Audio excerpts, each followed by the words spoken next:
statement తీసుకున్నావు వీళ్ళ దగ్గర ఇంత పద్ధతిగా అంటే లీగాలిటీ ఎక్కడా మిస్ అవ్వకుండా లీగల్ ప్రొసీజర్ ఎక్కడా మిస్ అవ్వకుండా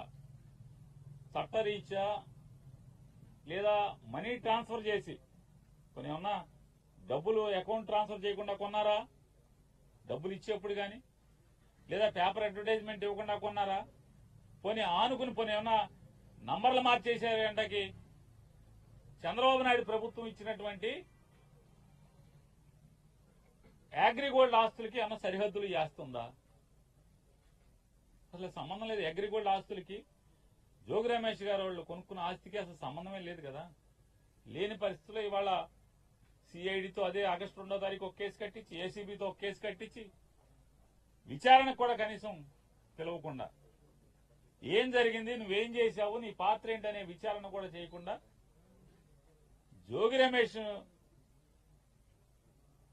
గట్టిగా మాట్లాడాడు గట్టిగా తిరగబడ్డాడు జోగి రమేష్ ని రాజకీయంగా ఎదుర్కొనలేక అదే రాజకీయంగా నన్ను తిట్టాడు కాబట్టి నన్ను ఎదిరించాడు కాబట్టి నేను జగన్మోహన్ రెడ్డి గారిని తిడితే నా మీద తిరుగుబాటుగా మళ్లీ నా మీద మాట్లాడాడు విమర్శించాడనేటువంటి కక్ష కడుపులో పెట్టుకుని రమేష్ ని ఏమీ చేయలేక మానసికంగా వేధించడం కోసం జోగి రమేష్ గారి కొడుకు మీద ఈ రకమైనటువంటి వాళ్ళ బాబాయ్ మీద అక్రమ కేసులు పెట్టి చంద్రబాబు నాయుడు గారికి ఒకటే చెప్తున్నాం నీ ఇష్టం రాష్ట్రంలో ఉన్నటువంటి 175 నియోజకవర్గాల్లో ఉన్నటువంటి వైఎస్ఆర్ పార్టీకి సంబంధించినటువంటి అందరినీ కూడా లోపలేసుకో